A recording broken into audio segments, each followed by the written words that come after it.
Once upon a time, there was a little princess called Shirley who lived with her mummy and daddy, the queen and king. Shirley did not have any brothers or sisters, and so she was the only one who was going to grow up to be the queen of the land that was ruled by her parents. Her parents were very, very good rulers, and they treated the people very kindly and fairly. Their lands were ripe and were always harvested well. The people were happy and content. The country, their land, was on a coast. It wasn't very big, but it was very pleasant. And Shirley was the only child.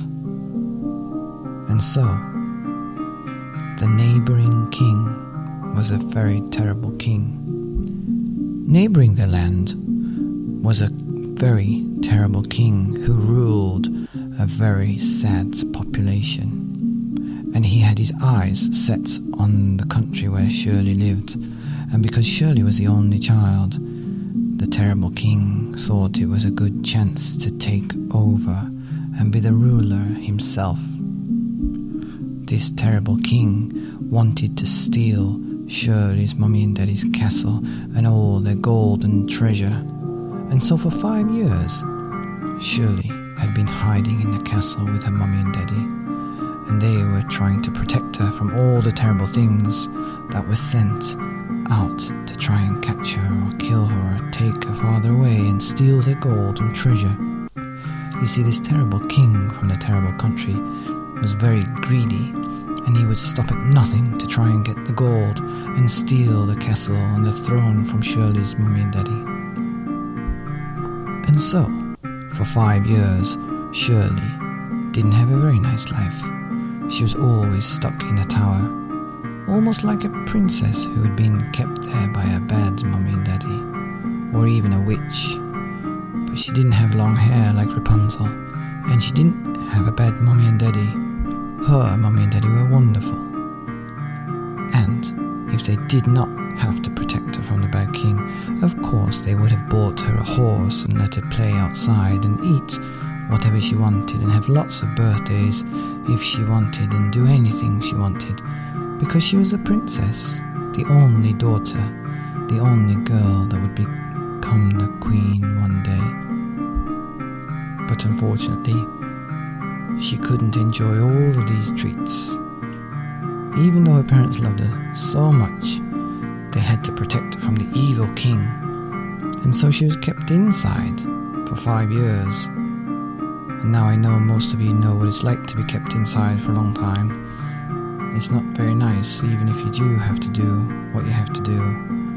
And during these 5 years, they became pretty sad, because they couldn't let her play outside. And so they decided, having seen the country that they had ruled for so long become smaller and smaller and poorer because of the bad king and all his bad men kept taking bits of land, they decided they would have to escape. And so they started to plan. Now, to escape a country, if you're the king and the queen, it's not as easy as jumping on a plane. It's not as easy as getting in the car and driving away with a few bags. Kings and queens can't just do that, because, well, they have a castle and lots of people that work there, and they have all the treasure and the gold that they hold on to for the people, and they've got their own gold, and they've got all the clothes and all the things that you just could not imagine that princes and kings and queens have. And at that time, about 200 years ago, there weren't any aeroplanes or cars or trains. The only thing you had to do was to pack everything into big wooden boxes and get lots of people to carry them all the way to the sea. Maybe get some horses and even some elephants, if that's the country that you lived in. And take some animals and as much as you could eat, because you couldn't come back. If if you're giving up your country to a bad king. And so they had to pack for weeks and weeks and weeks, and they got boxes made up by the carpenter, and they had boxes and boxes and boxes built to fit all the things that they were taking with them. And they got all the people together, and they had to take all the food as well for all the people, you see, because they were going on a ship, and they were going to sail to a better place. Shirley's dad, the king, had a brother who was a king of another country. And so, after weeks of trying to organize a safe place, they finally got word from the very nice king that they could come to his land. And so it was almost time. Shirley was so pleased that she was going to a place where she could play outside and maybe ride a horse. But she had to get there first, and it was a very dangerous trip. First, they had to escape the castle, and then they had to get to the sea, and then they had to get onto the boat and sail over the seas, try to escape from the pirates, and then get to the land where her uncle, the king, the good king, lived. They decided that they would escape at night time, because the bad king and all his men would be sleeping, and it would be a bit easier to go at night. They had to travel for several hours to get to the ship, and they thought that they would set off about 1 o'clock in the morning. The king and the queen and the princess could not sleep at all that night, and so, even though they were very tired, they rounded up all the people and the workers and the cooks and the cleaners and the helpers and the bodyguards and the king's men, and all the food for these people that night. They had to bring enough food for about 2 months, because that's how long it would take to travel all the way to the new land. Now, of course, they couldn't pack so much rice and meat and vegetables, so they had to bring along some animals, and had to bring some plants as well, so that they could keep them on the ship.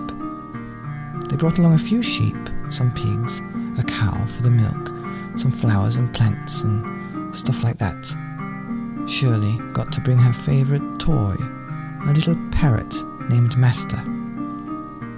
It was time to leave.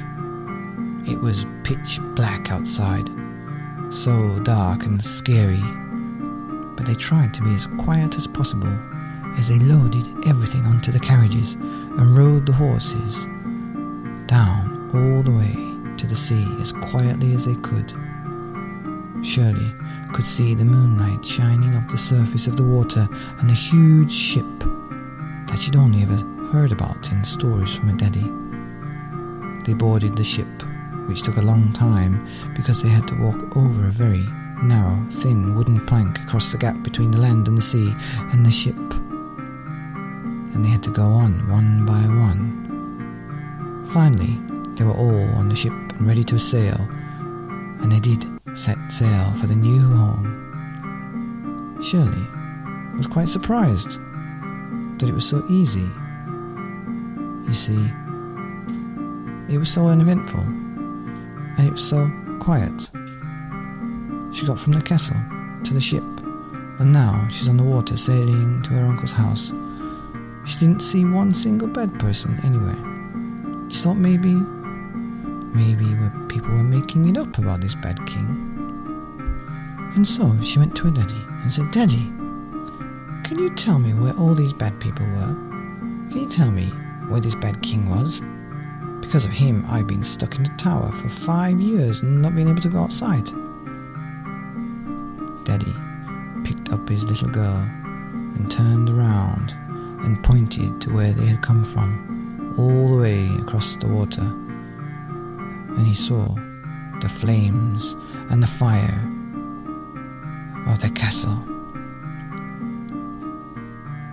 "Dear princess," said the daddy, "can you see our house, our castle, our home is ablaze, and there at the bottom is the bad king and his men burning our home to the ground." Shirley then realized it was true. The flames from the castle were so hot she could feel the warmth on her cheeks. Shirley's daddy gave her a big hug and told her that she was going to be safe now, and they were going to Uncle's house, a good king in a good land where they didn't have to hide or run from any bad kings. "Will it be dangerous?" said Shirley. "Not at all. No dragons or anything like that. Can I play outside, and can I ride my horse? Can I have a dog?" "You can have anything you want, my little princess." And so, the king took Shirley to a cabin where she went to bed. The big ship was rocking gently and gave Shirley a nice, sweet, sleepy dream.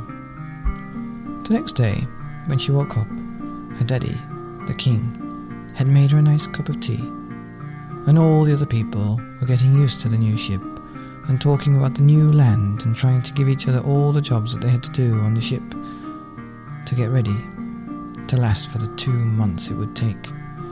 Even Shirley, even the king and the queen had to help, because this was not a trip like a holiday, and it was not a trip of luxury where the king and queen would sit there and all the servants and everybody would serve them and give them food and grapes and a foot massage if they wanted and make them feel nice and special.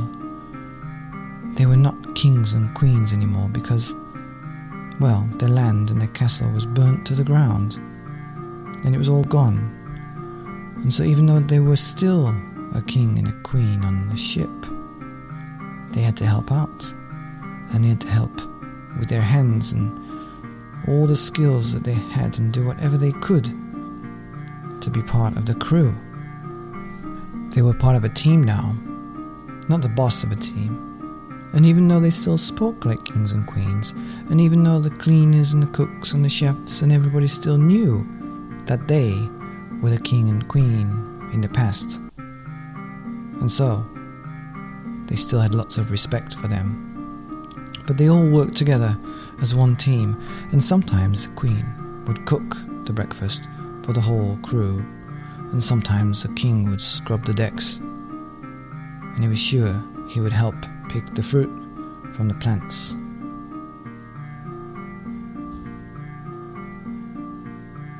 And Shirley would help pick the fruit from the plants that they brought from home.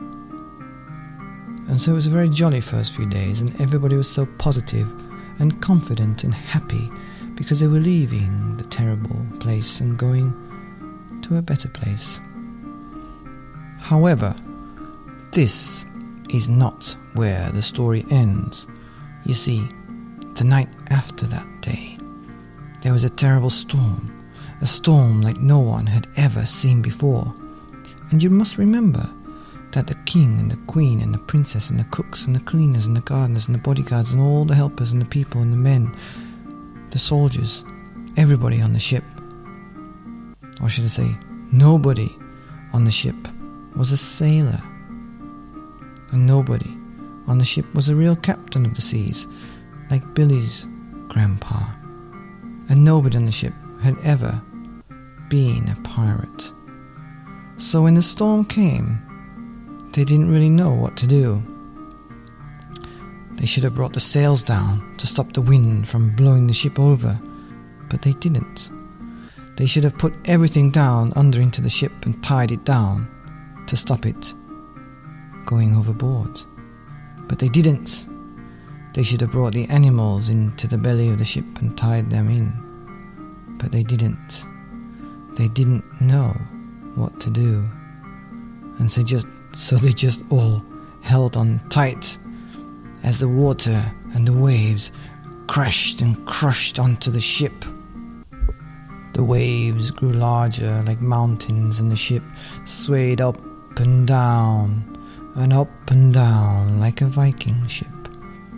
Shirley thought they might do loop-the-loop like a roller coaster might go up and over and down and around, and even though she wouldn't know what a roller coaster was, she could imagine going up and up these huge waves as if she would tip over and back on and loop round the big wave's belly. before the boat crashes down. People were crying and screaming. The animals were mooing and baying. It was very terrifying. People were being sick, and the old chef banged his head against the wooden plank. He fell onto the floor and blood was everywhere. And then the thunder and lightning started. Rain poured down and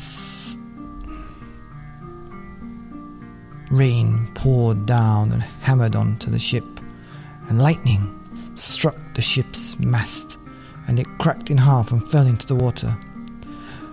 "Oh my gosh," thought the king. "We have no sail. We can't use the wind to get to the new land now." And just then another lightning bolt struck the ship. The front part snapped off.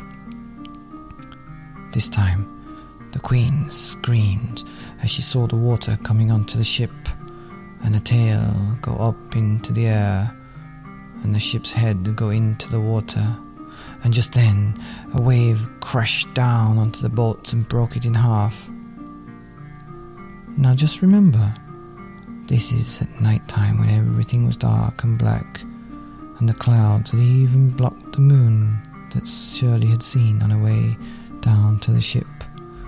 There was no light, because the rain had hammered out all the candles and the fire that they were using to see. Shirley was in the cabin, down in the belly of the boat, in the bed with her mother, holding on tight for dear life, when suddenly the door burst open and water came crashing into the cabin and filled it up. The water was cold, and Shirley swam out into the sea. And then she came up to the surface and was going up and down with the waves.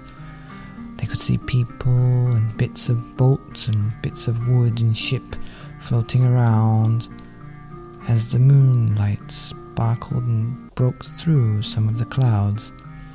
She could hear the animals floating and gargling around, and lots of broken dead things trying to survive, and lots of broken bits of ship floating around.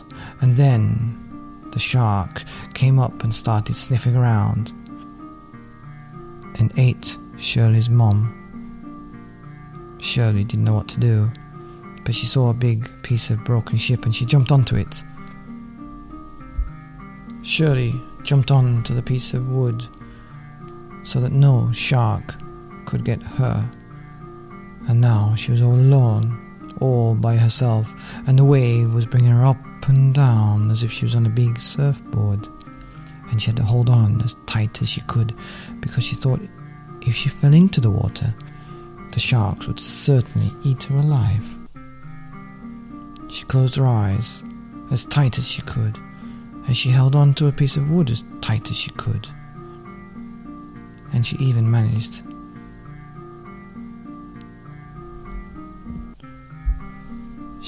to wrap her legs round a little bit of a piece of wood so she wouldn't flip over into the water, and she held her eyes so tightly closed she didn't know where she was. She could just hear and feel the rain hitting her back and beating her on the head. And then I think she passed out or fell asleep. Because when she woke up, she was on the beach with her cheek in the sand and the waves splashing at her feet. Her eyes opened, and they were hurting, and they were stinging with the sea salty water and the shining sun right into her eyes. Well, her left eye was hurting because her right eye was buried in the sand, and she leaned over and wiped her face clean, and she sat up on the beach and looked around. There were bits of ship and wood and clothes and boxes and all kinds of things washing up on the beach.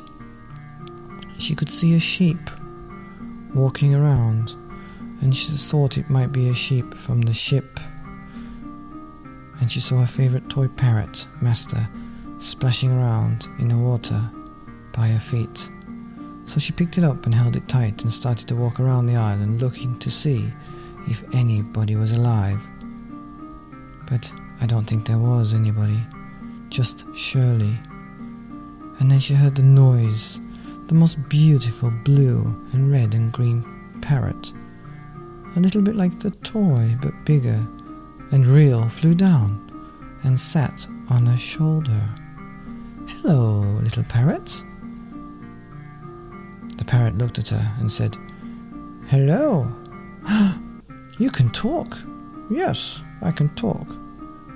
My name is Mr. Parrot."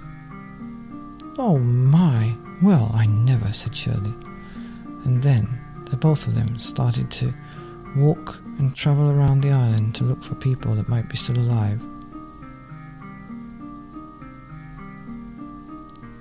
That's the end of part 1 of Shirley, the Princess. The end.